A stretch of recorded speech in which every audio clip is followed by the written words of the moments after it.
नमस्कार। The truth के इस अंक में मैं प्रीति पांडे अपने सभी दर्शकों का बहुत स्वागत करती हूँ। बात माघ मेले की होगी। प्रयागराज में शंकराचार्य अविमुक्तेश्वरानंद और माघ मेला प्रशासन के बीच विवाद बढ़ता ही जा रहा है। 48 घंटे के भीतर प्रयागराज प्रशासन ने जहां स्वामी अविमुक्तेश्वरानंद को दूसरा नोटिस भेज दिया, जिसमें यह लिखा हुआ था कि अगर 24 घंटे के भीतर उनकी तरफ से संतोषजनक जवाब नहीं मिला तो मुमकिन है प्रशासन उनके विरुद्ध कार्रवाई करे। उनकी संस्था को दी गई जमीन और सुविधाएं जो मेले में दी गई हैं उसे रद्द किए जाने का फैसला लिया जा सकता है। इस नोटिस को लेकर के जब मीडिया कर्मियों ने स्वामी अविमुक्तेश्वरानंद से सवाल किया तो उन्होंने कहा कि वो तो इसका जवाब पहले ही दे चुके हैं। 8 पन्नों में बाकायदा नोटिस का जवाब दिया गया। वहीं अगर बात दूसरे नोटिस की जा रही है तो दूसरे नोटिस में भी वही सवाल है, बात एक ही है, भले ही नोटिस दो हैं। जरा सुन लीजिए उन्हें। अरे भाई, एक नोटिस का जवाब दे दिया, वही बात दूसरे नोटिस में है। इधर शंकराचार्य के तल्ख तेवर और लगातार प्रशासन और प्रदेश सरकार के साथ मुख्यमंत्री पर सीधे सीधे जुबानी तीर चलाना जारी है। तो आज मुख्यमंत्री योगी आदित्यनाथ, जिनकी मौजूदगी हरियाणा के मुरथल में थी, वहां एक कार्यक्रम के दरमियान नाम लिए बगैर उन्होंने शंकराचार्य पर इशारों ही इशारों में एक ऐसा कटाक्ष किया जिसकी चर्चा हर ओर हो रही है। मुख्यमंत्री ने उन्हें कालनेमी कह डाला। हालांकि शंकराचार्य का नाम कहीं नहीं लिया। मुख्यमंत्री ने यह कहा कि ऐसे तमाम कालनेमी होंगे जो धर्म की आड़ में सनातन धर्म को बदनाम करने का, कमजोर करने की साजिश रच रहे होंगे। हमें उनसे सचेत रहना है, हमें उनसे सावधान रहने की जरूरत है। सुन लीजिए मुख्यमंत्री ने किस तरीके से शंकराचार्य को उनके जुबानी हमलों का जवाब दिया। एक सन्यासी के लिए, एक संत के लिए धर्म और राष्ट्र से बढ़कर के कुछ नहीं हो सकता। यही उसके जीवन का ध्येय होना चाहिए। उसकी व्यक्तिगत प्रॉपर्टी कुछ नहीं होती, धर्म ही उसकी प्रॉपर्टी है, राष्ट्र ही उसका स्वाभिमान है। अगर कोई राष्ट्रीय स्वाभिमान को चुनौती देता है तो हमें खुल करके उसके सामने आकर के खड़ा हो जाना चाहिए, उसकी चुनौती का मुकाबला करने के लिए खड़ा होना चाहिए। कोई धर्म के खिलाफ आचरण करता है, क्योंकि ऐसे तमाम कालनेमी होंगे जो धर्म की आड़ में सनातन धर्म को कमजोर करने की साजिश रच रहे होंगे।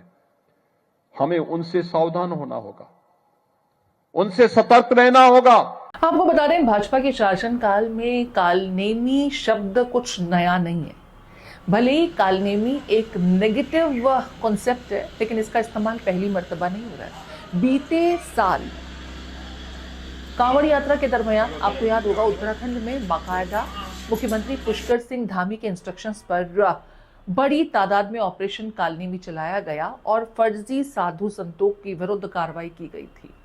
अब यहां पर इसे इस तरह से समझना चाहिए कि भले ही शंकराचार्य मुख्यमंत्री पर डायरेक्ट अटैक कर रहे हैं और मुख्यमंत्री ने बिना नाम लिए कालनेमी शब्द का इस्तेमाल किया, लेकिन इशारों ही इशारों में जहां एक तरफ प्रयागराज प्रशासन उनसे सीधे पूछ रहा है कि आप शंकराचार्य कैसे हैं, सबूत मांग रहा है, तो मुख्यमंत्री ने तो उन्हें फर्जी साधु संतों वाला कह दिया, फर्जी साधु संतों जैसा कह दिया, क्योंकि उस कालनेमी ऑपरेशन में तो कालनेमी का मतलब वही था। और आप भी जानते हैं कि हमारे जो तमाम ग्रंथ हैं उनमें कालनेमी का वर्णन किस संदर्भ में होता है।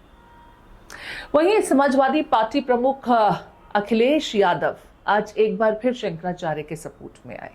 उन्होंने बहुत कुछ कहा कि जो सरकार साधु संतों का इस तरह से अपमान करेगी, हम उनके साथ खड़े होंगे, हम साधु संतों के साथ खड़े होंगे, उनकी आवाज बनेंगे। साथ ही उन्होंने ये भी कहा कि अगर एक अधिकारी शंकराचार्य से ये पूछेगा कि आपका शंकराचार्य होने का सर्टिफिकेट क्या है, तो इससे बड़ा हमारे सनातन धर्म का अपमान कुछ और नहीं हो सकता। सुन लीजिए अखिलेश यादव को। किसी भी साधु संत का अपमान होगा और अगर कोई सरकार करेगी तो उसके खिलाफ खड़े होंगे। एक अधिकारी अगर पूछेगा शंकराचार्य जी के बारे में आपका सर्टिफिकेट परिचय क्या है? तो इससे बड़ा सनातन धर्म का, इससे बड़ा हमारे साधु संतों का, इससे बड़ा हमारी संस्कृति का, इससे बड़ा हमारे माघ मेला का, इससे बड़ा हमारे हिंदुस्तान का कोई अपमान नहीं हो सकता जो भारतीय जनता पार्टी अपने चापलूस अधिकारियों से करवा रहे हैं। इतना ही नहीं, उत्तर प्रदेश के नेता विपक्ष माता प्रसाद पांडे भी पहुंचे शंकराचार्य स्वामी अविमुक्तेश्वरानंद से मिलने के लिए। उनके सपोर्ट में तमाम बातें उनके द्वारा कही गई। मुलाकात के बाद उन्होंने ये भी कहा कि शंकराचार्य के अपमान का मुद्दा वो विधानसभा में उठाएंगे। मैं आया हूँ, आज घूमकर देखा हूँ, अब खबरें में से चलेगी तो मैं इस पर बड़ी बहस कराऊँ। ये घटनाएं क्यों, कैसे अधिकारियों को किसने अधिकार दे दिया, तो इन पर मैं बात करूंगा। सियासत खूब हो रही है, लगातार एक दूसरे पर जुबानी तीर भी चलाए जा रहे हैं, लेकिन विवाद थमने का नाम नहीं ले रहा है। इस बीच कल मौका बसंत पंचमी का है। शंकराचार्य स्वामी अविमुक्तेश्वरानंद की तरफ से यह ऐलान कर दिया गया है कि वो बसंत पंचमी का भी स्नान नहीं करेंगे, क्योंकि वो अपनी मांग पर अड़े हुए हैं कि ससम्मान प्रशासन उन्हें आए और स्नान के लिए ले जाए, तब वे स्नान करेंगे। वो अपना धरना, अपना अनशन लगातार जारी रखे हुए हैं। मामला शांत नहीं हो रहा है और सियासत सनातन के नाम पर अब खूब हो रही है। आप इस पूरे विषय को किस तरह से देखते हैं? आपके कमेंट का इंतजार रहे।